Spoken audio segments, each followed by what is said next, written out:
મિત્રો નમસ્કાર, MG live ન્યૂઝમાં આપ સૌનું હાર્દિક સ્વાગત છે. મિત્રો આજે હું એક એવા મુદ્દા પર વાત કરવા આવ્યો છું જે દરેક નાગરિકના જીવન સાથે સીધો જોડાયેલો પ્રશ્ન છે. અને આ જે વિષય છે એ ધારાસભ્યોનો પગાર અને પેન્શન અને તેનો દેશ પર પડતી અસર. શું આપણે ક્યારે એવું વિચાર્યું છે કે આપણે મહેનતના જે આપણા પૈસા છે એ પૈસાનો સાચો ઉપયોગ થઈ રહ્યો છે કે નહીં? મિત્રો, ધારાસભ્યનો પગાર, પેન્શન અને દેશની જવાબદારી. મિત્રો, આજે આપણે એક બહુ જ મહત્વપૂર્ણ વિષય પર ચર્ચા કરીશું કે ધારાસભ્યનો પગાર અને પેન્શન અને તેનો આપણા દેશ પર પડતો પ્રભાવ. સૌથી પહેલા એક સવાલ ઉભો થાય છે કે શું આપણું લોકશાહી તંત્ર લોકોની સેવા માટે છે કે પછી સુવિધાઓ માટે? મિત્રો, ધારાસભ્યો જેમને આપણે આપણા પ્રતિનિધિ તરીકે ચૂંટીએ છીએ તેઓ દેશની નીતિ બનાવે છે. તેમની જવાબદારી બહુ મોટી હોય છે: શિક્ષણ, આરોગ્ય, રોજગાર અને વિકાસ.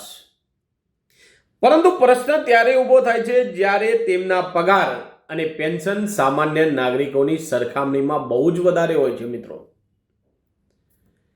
ભારતના ઘણા રાજ્યોમાં ધારાસભ્યોને લાખો રૂપિયાનો માસિક પગાર મળતો હોય છે. માત્ર એટલું જ નહીં, તેઓને જીવનભર પેન્શન પણ મળતું હોય છે, ભલે તેઓ થોડા સમય માટે જ પદ પર રહ્યા હોય. કેટલાક કિસ્સામાં તો એક વ્યક્તિ એકથી વધુ વખત ચૂંટાય તો તેને બહુવિધ પેન્શન પણ મળતું હોય છે.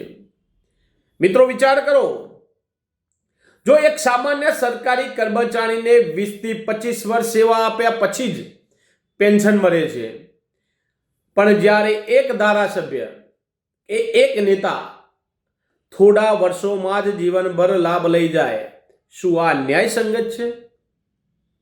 આ પ્રશ્ન કોઈ વ્યક્તિ વિરુદ્ધ નથી. આ પ્રશ્ન છે સિસ્ટમ સુધારવાની જરૂરિયાતનો. દેશની બરબાદી ક્યારે થાય?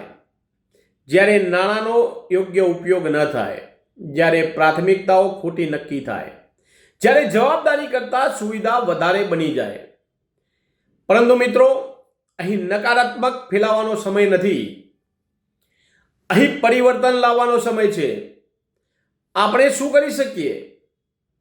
મિત્રો, જાગૃત મતદાર બનીએ, પ્રશ્ન પૂછવાની હિંમત રાખીએ, પારદર્શિતા માંગીએ, યોગ્ય નેતાઓ પસંદ કરીએ અને સૌથી મહત્વનું, દેશને પ્રથમ સ્થાન આપીએ. યાદ રાખજો મિત્રો, દેશ સરકારથી નહીં, નાગરિકોથી મજબૂત બનતું હોય છે. જો આપણે ચૂપ રહીશું તો સિસ્ટમ ક્યારેય બદલાશે નહીં, પરંતુ જો આપણે જાગીશું તો બદલાવ ચોક્કસ આવશે. આપણે ફરિયાદ નહીં, ફરજ નિભાવવાની શરૂઆત કરીએ.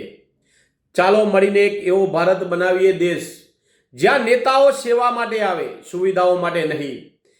ચાલો આજે એક સંકલ્પ લઈએ કે જાગૃત નાગરિક બનવાનો, પ્રશ્ન પૂછવાનો અને જવાબદારી માંગવાનો અને સાચા નેતાઓ પસંદ કરવાનો. કારણ કે બદલાવ કોઈ બીજાથી નહીં, આપણાથી જ શરૂઆત થાય છે. ધન્યવાદ. જો અમારા આ વિષય ગમતો હોય તો ચોક્કસ સબસ્ક્રાઇબ કરજો, લાઈક કરજો અને વધુમાં વધુ શેર કરજો, જેથી આપણો દેશ મજબૂત બને. ધન્યવાદ.